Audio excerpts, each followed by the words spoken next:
Hello and welcome to the Millennium Sessions. I'm here with, We're called Mother of Pearl. and firstly, I'd just like each band member to introduce themselves and their role in the band. I'm Shifra and I sing lead vocals. I'm Seth. I play guitar and I sing sometimes. I'm Aaron and I play guitar and I also sing and try not to kill James. I'm James and I play a bit of bass. I'm Nick and I play a bit of drums. Lovely stuff, lads. And so, how did you first kind of get jamming, get together?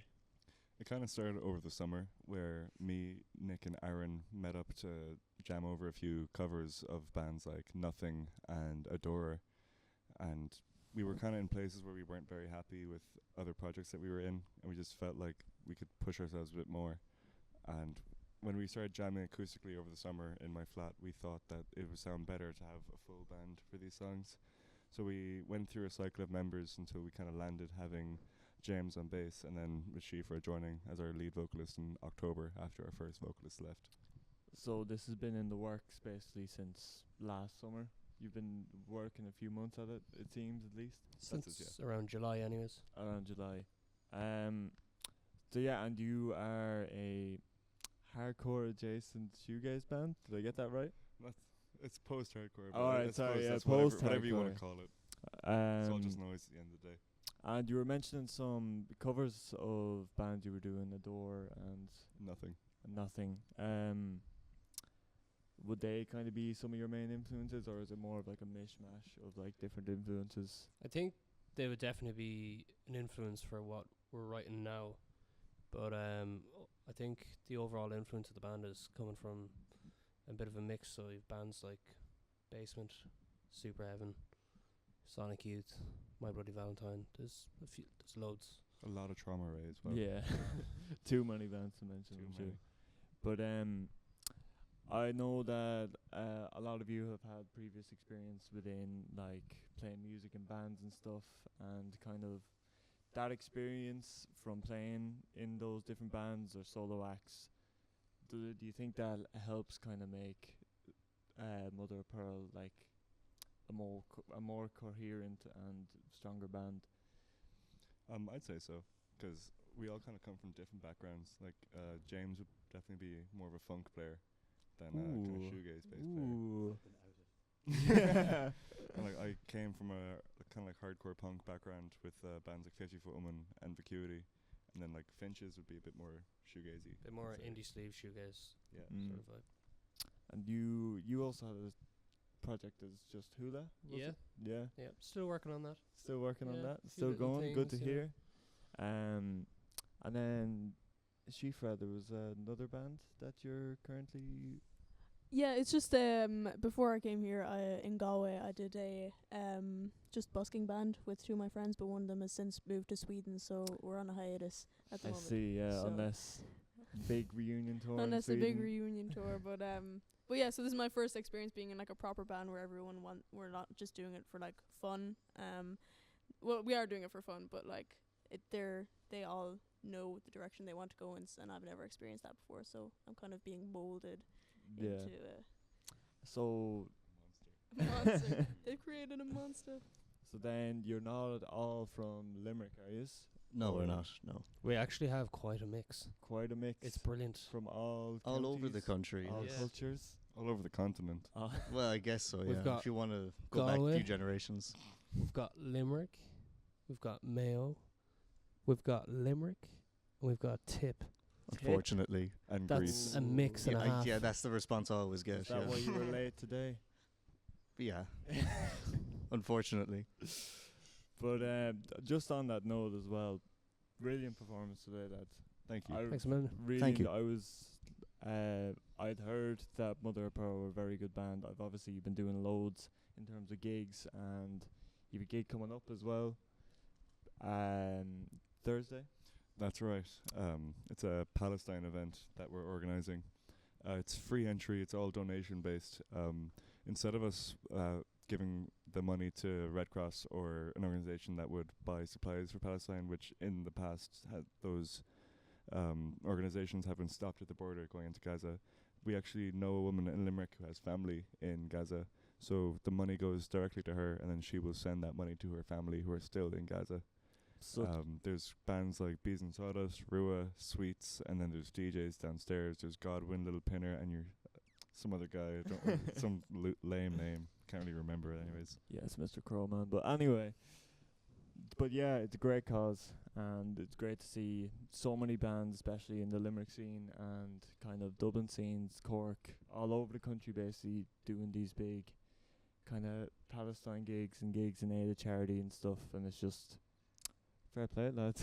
Thank Great you. to see. Thanks, Bill.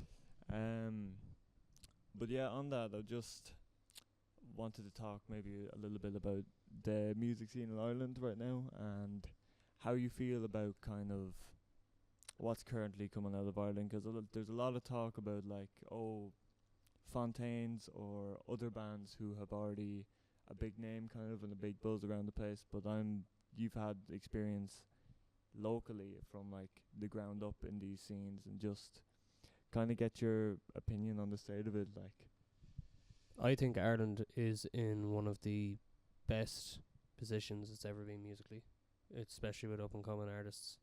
There's literally like, I work in a live venue when I'm not playing music, and every night of the week, if not every maybe 2 weeks minimum, there's a band that shocks me, and they're usually young and up and coming, or on a tour supporting a bigger artist. So like, for example, Shark School, they're played on Sunday alongside Pixie Cut Rhythm Orchestra. Like I could name 100 bands, like, you know. yeah, and we don't have the time, unfortunately, for 100 bands, but yeah, it's great to see that there's like kind of stuff that's not really shown in kind of what you'd see online. That whole like underground kind of aspect of the music scene in Ireland, and it's great that there's bands like yourselves coming up in it and having so much experience in it and working with these other bands and not having it like more of a competition. Do you feel like it's more kind of a community amongst the bands, or do you feel any competition? That kind of goes hand in hand. I suppose that a lot of that is the attitude of people in other bands, but we don't think that we're like better than anyone. It's just we're playing tunes that we like, and we're playing them to people that seem to like them too, and I suppose that's the fun of it. Suppose Like, you could it's call it Yeah, healthy competition. Healthy competition. but like it's never, there's no rivalry. It's just we like playing our music. That's what we like to do. And we were talking earlier about some of the gigs you had coming up, and you had played some gigs in the likes of Cork, you've played in Dublin, am I correct in saying that? We played in Galway last year. Galway, and yeah. Dublin this weekend. is This the plan. weekend, yeah. Oh, that's this weekend. Perfect. So you've 2 gigs coming up. That's it. Yeah. You're on the move, but do you feel like that's the same? Do you feel Limerick's any different than those 2 kind of communities around there? It's definitely a lot more intimate. Like you go to a gig and you're gonna know half the people there. You're gonna see them in all the other gigs. Like everyone in every band knows each other.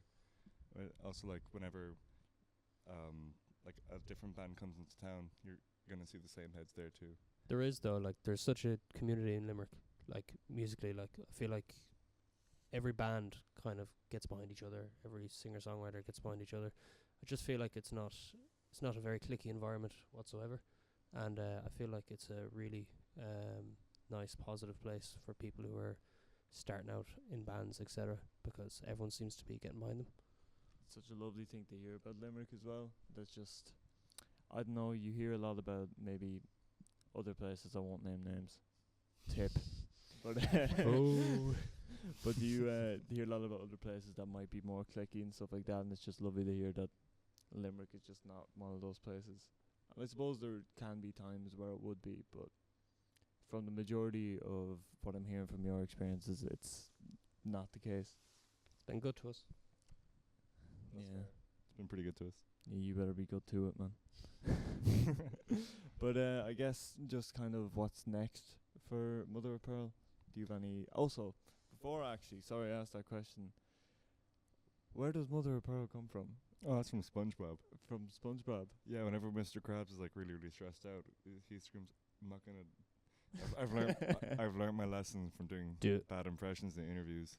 But whenever he gets really stressed out, he screams "Mother of Pearl" 'cause like he's terrified of his wife, and I always thought that was really funny. Oh, right. So the whole band is that you're terrified of your wives. Yeah, like I'm so scared of my wife. I don't even have one. That you just that's fair enough. But yeah. So what I was gonna ask before that epiphany was what's next for Mother of Pearl? We have a good few gigs booked now. We're supporting bands like Problem Patterns and His Father's Voice in the next couple months. So hopefully just continue gigging around the country and see if we can hopefully just get to recording and try and make somewhat of a name for ourselves in Ireland. Any particular goals in mind within the next year to hopefully achieve? Well, it'd be nice to play some headline shows outside of Limerick and have an EP that we're all very proud of. And yeah, I guess just push our music to what we want it to be, or how we want other people to perceive it. Well, lads, that was lovely having you here with us today. Thank you very much for the lovely performance you put on for the Millennium Sessions, and thanks for chatting to me about your band's own journey and yourselves. Yeah, thank you very much. It's been Millennium Sessions. Thanks a million. podcast. Cheers. Thank you. Thanks.